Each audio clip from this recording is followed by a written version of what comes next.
బావా, చెప్పరా. చాలా పెద్ద డౌట్ వచ్చింది, నువ్వే చెప్పాలి. ఏంటో అడిగి తగలాడు. ఏం డౌట్ అది? ఇప్పుడు భూమి దాని చుట్టూ తిరుగుద్ది కదా. తిరుగుద్ది. మామూలుగా భూమి మీద మనం స్థలాలు ఎక్కువ ఉంటాయని కాదు, వాటర్ ఎక్కువ ఉంటాయి కదా స్థలాలు కాకుండానే. వాటర్ కంటెంట్ ఎక్కువ భూమి మీద. ఇప్పుడు గ్లాస్ లో వాటర్ ఉంది అనుకో, ఆ, ఇలా గ్లాస్ వంపితే ఏమవుద్ది? నీళ్ళు కింద ఆడతాయి.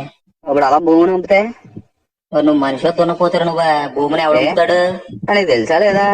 ఎత్తేంటి? అదేం డౌట్ అసలు? భూమిని ఎవడు వంపుతాడు అసలు? వాటర్ పడతాయని అడుగుతుంది. ఇదేం డౌట్ ఇది? అట్టగా అడిగేస్తే డౌట్ చెప్పేస్తామో. సరేరా, భూమి సంవత్సరానికి మొత్తం రౌండ్ వేస్తుంది కదా. ఓ రౌండ్ వేస్తా తన చుట్టూ అంటే 6 నెలలకి సగమే తిరుగుద్ది. అవును. మరి మా ఇల్లు ఈస్ట్ ఫేసింగ్ ఉన్నది, వెస్ట్ ఫేసింగ్ లోకి వెళ్ళట్లేదు, అక్కడ ఉంది. ఊరి ఏం పనికి మళ్ళీ డౌట్లు అసలు నాకు అర్థం కావట్లేదా? ఎలాగైనా ఎడ్యుకేషన్ సిస్టమ్ అప్డేట్ అవ్వాలి బావా, జాబ్లు అందుకే రావట్లేదు. ఏంటి ఈ చిన్న చిన్న డౌట్లు కూడా తేలపోతే ఎలా మనకి? ఏంటి ఇప్పుడు ఏంటి నీకు ఈ డౌట్ వల్ల ఎడ్యుకేషన్ సిస్టమ్ సరిగ్గా లేదు, అందుకే మన జాబ్లు రావట్లేదా? అవును. ఒరే, నీ పనికి మళ్ళీ డౌట్ వల్ల నాకు ఉండేది కాసంత బుర్ర కూడా దొబ్బేలా ఉంది. నువ్వు నాకు ఫోన్ చేయమాక బాబు, నీకు పుణ్యం ఉంటదా? ఏం డౌట్? గూగుల్ చేశానని చెప్పు నాకు. నువ్వు అసలు ఫోన్ పెట్టిన అసలు ఫోన్ చేయమాక.